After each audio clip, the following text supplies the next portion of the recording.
कविताजितकल्लोली कन्यका कान्तवक्षसे करुणादिगुणाढ्याय कमलानिधये नमः. Divyadesa Vaibhavam. Let's know about Divyadesams based on the Divyadesha Vaibhava Stuti composed by Ashu Kavi Sarvabhauma Srinidhi Swami. Today we shall know about the Divyadesham named as Tirunarayur or Nachiyar Koil. This place is about 10 kilometers from Kumbakonam town and falls in the road route between Kumbakonam and Kodavasal. In Sanskrit, this place bears the name of Sugandhagiri Kshetram or Sugandhavanam. Narayur is an exact translation of Sugandhavanam. In the days of yore, this place used to house a number of plants and creepers having fragrant flowers, hence the name Sugandhavanam or Narayur. The Lord here is known as Narayur Nindra Nambi, and Goddess Mahalakshmi bears the name of Vanjulavalli. This kshetram gives primary importance to Nachiyar or Mahalakshmi, and so bears the name Nachiyar Koil. The reason for this is found in the Sthala Puranam of this place. Medhavi Maharishi once did penance to please Mahalakshmi, and she became his daughter. Medhavi Maharishi found Mahalakshmi as a small baby in front of a Vanjula creeper, and so he named her as Vanjulavalli. It is said that the Lord came in 5 forms to seek the hand of this divine damsel. The Lord actually took the form of 5 Brahmins and came seeking alms from the sage. As Vanjulavalli was attending to these guests, Vasudeva, which was one of the forms that the Lord took, revealed himself to the sage and got wedded to Vanjulavalli. It is said that this Lord also bears the name of Srinivasa. There are many other important aspects associated with this kshetram. It is said that when a sculptor tried making an idol of Garuda, he suddenly began flying. The stone form of Garuda began flying and reached this place of Nachiyar Koil.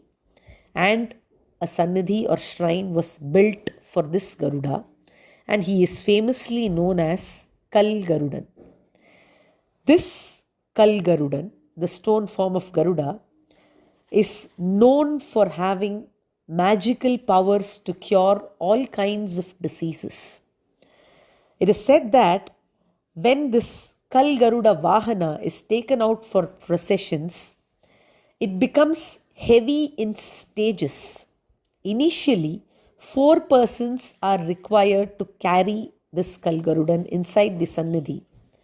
As Kal Garudan comes out of the Sannidhi, he becomes heavier and heavier, and at each stage, the number of people required to carry him are needed more in number. The number of persons required to carry this Kal Garudan goes on increasing as 8, 16, 24, 32 and finally 64. Once the procession ends and Kal Garudan is taken back to the Sannidhi, he becomes lighter and lighter, and at each stage the number of people required to carry him go on reducing. This is a miracle associated with this kshetram. Devotees offer Amrita Kalasham to this Garudan and partake the same as prasadam in order to get their wishes fulfilled. The Moolavar Lord is always seen in the Nitya Kalyana Tirukolam or marriage attire. The Vimanam of this kshetram is Hema Vimanam, the Sthala Vriksham is Bilva Vriksham, and we find the holy pond of Manimukta Pushkarani in this kshetram. the Lord had revealed himself to Medhavi Maharishi and Brahma. This place also has the interesting episode of Tirumangayalvar receiving Samashrayanam from the Lord.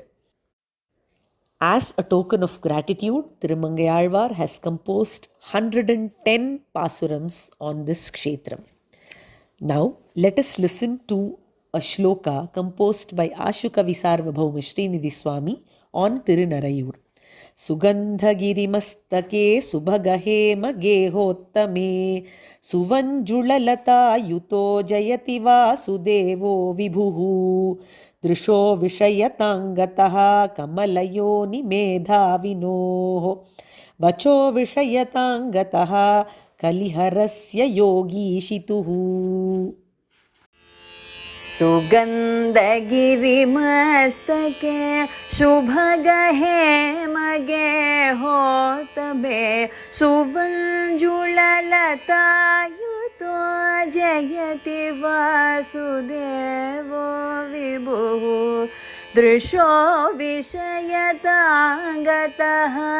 कमलयोनि मेधाविनो वचो विषयतांगतः